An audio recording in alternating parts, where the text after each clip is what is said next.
Iya, kita buka paksa. Masalah ini untuk kehidupan kita di sini. Dari dampaknya di sini adalah menurun sekitar 40-50%, Pak. Pada pagi hari ini kita minta kepada Bapak Angkatan untuk bisa turun atau kami yang memerintahkan.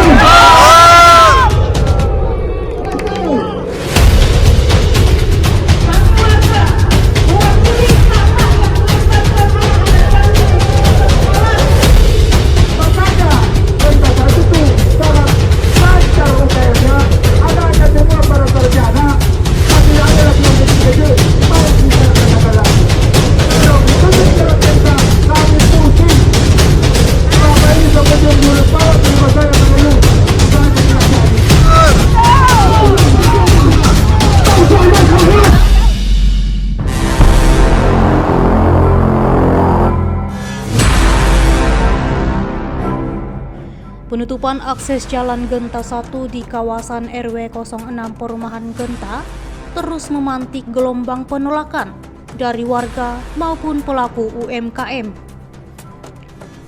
Kebijakan yang disebut-sebut mulai diberlakukan sejak bulan Juli itu bukan hanya dianggap mengganggu mobilitas warga, tetapi juga menghantam roda perekonomian kecil di sekitar kawasan.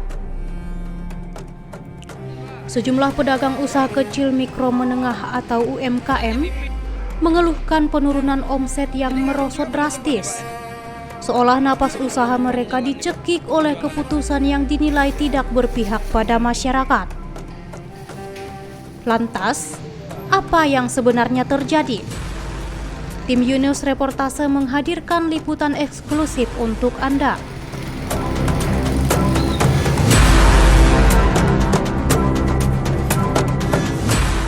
Penutupan akses utama Genta 1 kini mengubah denyut nadi kawasan itu. Lalu lintas pelanggan terhenti dan para pelaku UMKM merasakan pukulan paling keras. Omset anjlok hingga 50%, beberapa toko bahkan tutup total. Di toko Master Kue, Agus Rifai merasakan pukulan itu sejak hari pertama.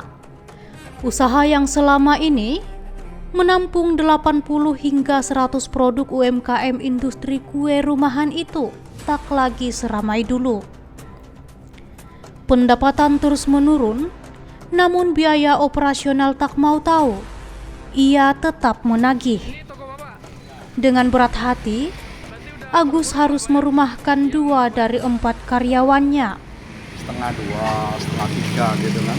Sekarang Jadi setengah 12 lah tutup ya. Nggak ada orang lewat, Bang.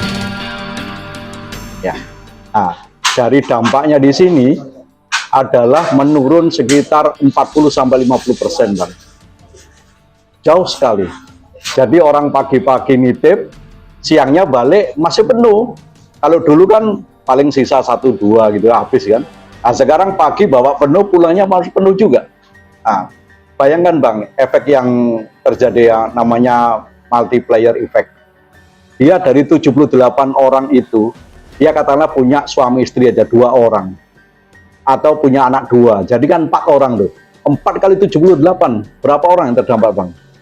Kebanyakan adalah orang-orang yang kena PHK, bapak-bapak yang udah nggak pakai di PT, udah pensiun. Itu yang nitip di tempat kami. Dari situ ada kita bangga juga beberapa kali ya, udah bisa beli motor baru, pinjol-pinjol sudah lunas semua. Nah, sekarang ini begitu dampaknya jatuh sekali, dia mulai kelimpungan, Bang. Jadi misalnya contohnya ya, misalnya dia nitipnya 40, karena berkurang kan, besoknya nitip 30, berkurang ke 20. Nah, dari situ kan jelas sekali omset mereka turun. Artinya penghasilan dibawa pulang menurun. Untuk menutupi kebutuhan anak sekolah, untuk hari-hari hidup hari-hari, mau apa lagi? Paling gampang utang. Nah, kalau utang lebih parah lagi. Sejumlah usaha lain pun tak mampu bertahan. Toko Humaira 2 milik Depi menjadi salah satu yang tersungkur sepenuhnya setelah omsetnya luluh dan tak lagi sanggup menutup biaya operasional. Kalau diperkirakan rugi selama penutupan jalan itu, ya omset udah nggak ada lagi pertama ya kan gitu. habis. Kita hanya bayar buat operasional, buat lampu, buat karyawan, buat sewa tokonya sekalian. Ya ternyata kita PHK semua, kita udah tutup. Mau dia macam mana? Apa mau dipertahankan lagi loh? Makanya kita sekarang memfokuskan, tidak ada kata lain, itu jalan harus dibuka seperti biasa. Sementara itu, 5 tenan kuliner di sebelah gerai miliknya kini memilih berhenti beroperasi. Bahkan penjual es buah hanya mampu menjual 15 gelas dari biasanya 50. Di sudut lain, nasi Padang dan soto Lamongan kehilangan pelanggan. Pedagang otak-otak menurunkan gerobak, sementara akses menuju lapak mereka tertutup, seakan memutus ikatan terakhir dengan para pembelinya. Itu jadi kita tegas saja, jalan tuh harus dibuka, itu alternatif, nggak ada lagi yang lain. Diaktifkan sama sekali gitu loh, seperti biasa. Itu yang kita minta. Kemudian kita juga tadi udah meeting sama Bu Lurah panggil kita, karena kita memang udah ada perencanaan untuk membuka paksa jalan itu dari warga sendiri gitu loh, dari pelaku UMKM sendiri. Kita mau rencana hari Sabtu mengadakan gotong royong untuk pembuatan jalan itu, buka paksa ya. Kalaupun pemerintah nggak mau mengeluarkan dana untuk bikin itu jalan lagi, insya Allah kita dari pelaku swadaya UKM semua bisa sanggup. Yang penting itu jalan dibuka. Nah, dengan adanya akses terdengar rencana kami dipanggil sama Bu Lurah, dan kita juga warga yang taat pada peraturan, ngikutin permintaan Bu Lurah supaya aksi kita mau gotong royong untuk buka jalan ditahan dulu menurut beliau, karena beliau juga dipanggil oleh pemerintah kota kayak wali kota atau disduk segala macam, saya nggak urus lah itu. Jadi kita hormat kepada pemerintah terkecil itu, kalau Ibu Lurah kita ikutin. Oke, kita batal untuk goro hari Sabtu ini, kita ikutin 7 hari itu. Kalau misalnya tidak ada solusi lebih lanjut, Pak, apakah warga tetap akan melakukan? Iya, kita buka paksa. Masalah ini untuk kehidupan kita di sini. Pelaku UMKM yang juga Ketua RT 07 RW 04, Tri Mulyono menuturkan, persoalan bermula saat proyek pelebaran jalan Lejen Suprapto di Simpang SP Putri Hijau dari 2 lajur menjadi 4, menutup akses menuju kawasan Genta, sehingga berujung menghantam ratusan warga yang bergantung pada UMKM. Dari kegelisahan itu, warga berkumpul, membentuk forum musyawarah, lalu mengetuk pintu Dinas Perhubungan Batam untuk meminta kejelasan. Audiensi pun digelar pada 20 Agustus, dipimpin langsung oleh Kepala Dishub Leo. Informasi dari info yang kita terima di video yang disebarkan itu, Dinas Perhubungan katanya nutup. Makanya ketika kita membentuk tim atau forum musyawarah warga, yang kebetulan saya ditunjuk sekretaris, Pak Agus Bendara, Pak Lubis Ketua, itu akhirnya kami mengajukan surat audiensi kepada Kadishub. Pada tanggal 12 Agustus, ditanggapi 15 Agustus, suratnya nyampe ke kami 19 Agustus, dan sudah melakukan audiensi di kantor Dinas Perhubungan Kota Batam, dipimpin Kadishub sendiri. Nah, itu sebetulnya kami ingin memastikan betulkah itu yang menutup dinas. Tanggal 20 Agustus.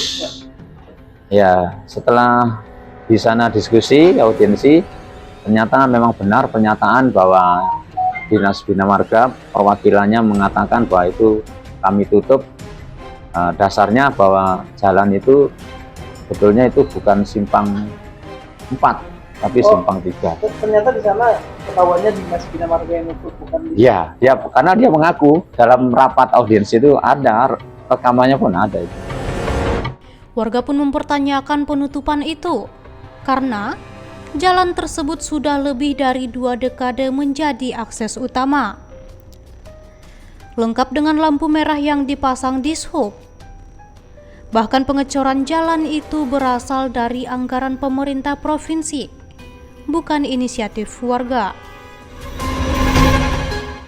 Dalam audiensi itu, kata dia, Kadishub berjanji akan menyampaikan laporan kepada dinas terkait, DBM SDA, Satlantas Polresta Barelang, serta pihak internasional Dishub, dan melakukan survei lapangan. Namun hingga Oktober, janji itu belum terrealisasi, sehingga puncaknya pada awal November 2025, warga melakukan aksi demonstrasi di depan kantor wali kota Batam.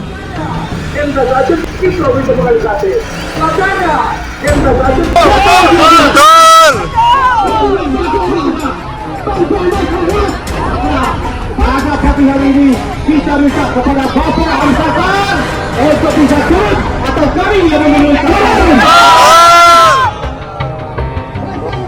Dimulai dengan pembangunan pelebaran jalan simpang SP Putri Ijo. Itu ada pelebaran jalan kan, jadi tadinya hanya 2 jalur, sekarang menjadi 4 jalur. Masalah 4 jalur ya. Ya. Jadi ketika itu kan otomatis jalan yang masuk ditutup. Ya, kita anggap jalan masuk ditutup itu wajar karena progres pembangunan. Itu kan bulan Juni kira-kira sudah dimulai itu. Dan sampai akhirnya pada tanggal 1 Juli itu ada informasi dari salah satu pengurus RT di RW 6 ini melalui video yang disebarkan melalui grup-grup yang ada di kita ini, bahwa jalan akses Genta 1 yang gerbang RW 6 itu ditutup permanen ini kayaknya. Nah, bagus ini karena ini mengurangi kemacetan katanya begitu. Tetapi di samping kebaikan itu ternyata banyak masalah karena di lingkungan kita ini banyak pelaku usaha UMKM. Sementara itu, Ketua Forum Musyawarah UMKM Genta 1, Syahrial Lubis, angkat bicara mengenai penutupan akses jalan Genta 1. Ia menegaskan bahwa situasi ini menimbulkan sejumlah kejanggalan, terutama terkait klaim lahan oleh pihak PT pengembang PT Ciptapuri Inti Selaras yang dinilai tidak sesuai dengan sejarah pembangunan kawasan tersebut. Lahan pertama itu yang punya adalah Cipto namanya. Di masa PL-nya dia ada situ daerah jalan.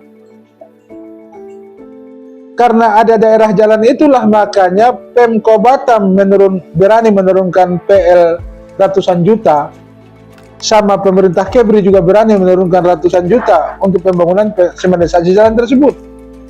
Kalau itu tanah pengembang, tak mungkin dong tanahnya orang disemenisasi pemerintah. Salah besar. Justru itu yang saya kurang terima. Pihak pengembang mengaku itu tanah dia. Isunya pengembangnya pertama Cipta, PT Cipta. Ya. Awal pengembang pertama itu Cipto, dengan alasan yang macam-macam beralihlah ke Cipta Group. Sementara itu, tim Yunus Reportase telah berupaya untuk mencari keberadaan dan kontak pengembang, namun belum mendapatkan informasi pasti.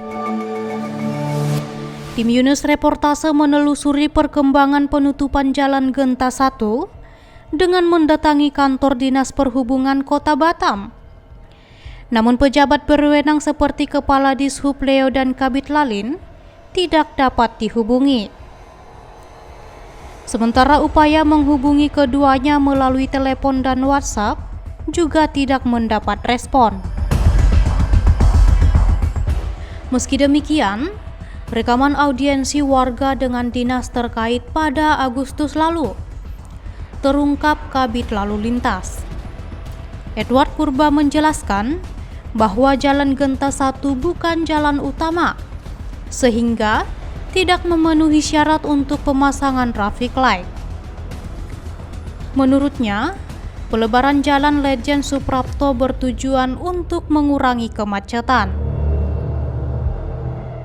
Nanti akan lurus ulangi kalau memang lurus jalannya. Dalam arti tidak ada berhenti lagi, Pak. Kenapa? Dengan dilebarkan berarti otomatis kami memecah kendaraan yang selama ini orang nyelonong karena tertepak mau belok kanan dia gara-gara tahunya lampu merah kan dia berhenti paling kiri nih. Tapi nanti dengan sudah dilebarkan sama teman-teman PU, ini tidak ada lagi cerita yang lurus itu berhenti, Pak. Traffic kami akan membuat itu warning light kuning, dalam artian hati-hatilah kalau orang selamatkan secara bertahap. Kalau ternyata dari sini hijau, mau ke sana di hijau kan bajunya hati-hati. Mungkin itu yang harus kita cari solusi, Pak. Jangan sampai contoh menijin. Kalau ternyata dari sini ya dari SP ya Pak, simpang SP dari dalam tembak lurus, tapi ini lurus, Pak. Nggak bisa. Menizin, mohon maaf. Jadi ini kita diskusi Bapak ya, jangan sampai ada pemikiran lain. Jadi itu loh Pak. Jadi itu loh kenapa kalau saya berpikir tadi dengan dilebarkan ini Bapak ada sekitar berapa meter Mas Korong? 7 meter ini otomatis Pak kendaraan bebas hambatan Pak. Bebas hambatan nanti pada akhirnya traffic kita. Hanya yang kita antisipasi saya katakan tadi, orang mau belok ke sini, orang melurus ke sini, jangan sampai nanti jadi mohon maaf, jadi sumber. Jadi yang perlu kita mohon bukan mengarahkan, tapi solusi yang kita cari adalah bagaimana seperti dikatakan teman-teman, tapi mohon maaf Bapak, untuk ini bisa tembak lurus, ini problem dari bawah. Sementara itu, PLT Kepala Dinas Bina Marga dan SDA Kota Batam, Dohartak memberikan banyak komentar terkait permasalahan ini. Ia hanya menyampaikan bahwa penutupan jalan karena keluhan masyarakat secara umum. Ilustrasi Januari atau November 2024 seperti apa kondisi jalan itu, apa yang dikeluhkan masyarakat, kan setelah ini apa yang ternyata apa dampak dari proses ibaratnya pembangunan di simpang apa ini, sehingga nanti ada berita yang berimbang, yaitu adalah forum lalu lintas di dalamnya itu ada yang berpengalaman tentang lalu lintas itu kan lantas isu gitu. Kalau kita kan posisinya kan menjadi bagian dari forum itu gitu Mas. Camat Batu Aji Adi Harnus menjelaskan, polemik penutupan Jalan Genta 1 di wilayah RW 06 Perumahan Genta sudah berlangsung sejak sebelum ia menjabat. Adi menegaskan bahwa sebagai camat, ia hanya bisa berupaya mengakomodasi kepentingan dua kelompok warga. Mereka yang mendukung penutupan Jalan Genta 1 dan warga yang menginginkan jalan itu tetap dibuka. Masalah ini terjadi sebelum saya menjabat jadi camat. Iya Pak. Itu dulu, poinnya di situ dulu. Iya. Saya belum jadi camat, ini masalah sudah terjadi, penutupan jalan sudah terjadi. Jadi yang saya kerjakan sekarang ini kan banyak, saya kan tidak bisa berbuat apa-apa. Iya Pak. Hanya kemarin pada saat mereka menuntut, karena mereka sudah demo kan, mereka udah demo ke wali kota. Nah, janji Pak Wali itu tim akan turun. Nah, itulah karena didesak, saya ditelepon oleh Bina Marga untuk mendampingi dia. Dalam hal ini Pak Dohar. Iya. Jadi mendampingi Pak Dohar ketemu dengan masyarakat. Iya. Nah, situlah dibantai gitu kan. Jadi kan kita kalau saya selaku camat kan harus saya akomodir semuanya Pak. Iya. Kebutuhan masyarakat ini dia komplain karena tempat usahanya mati. Iya. Itu ya. Satu lagi masyarakat dengan itunya ditutup jalan itu kondisi jalan nggak ada macet. Iya.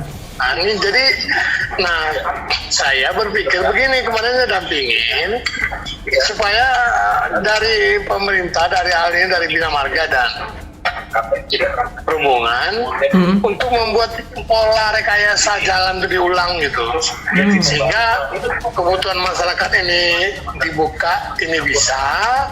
Artinya kebutuhan masyarakat terpenuhi, tapi lalinnya bisa dikendalikan gitu.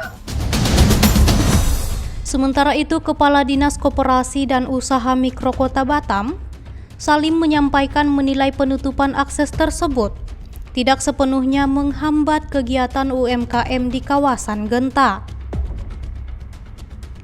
Karena jalur itu bukan satu-satunya akses utama menuju perumahan. Ia juga mengatakan belum menerima laporan langsung dari pelaku UMKM Genta 1 mengenai dampak yang mereka rasakan akibat penutupan jalan.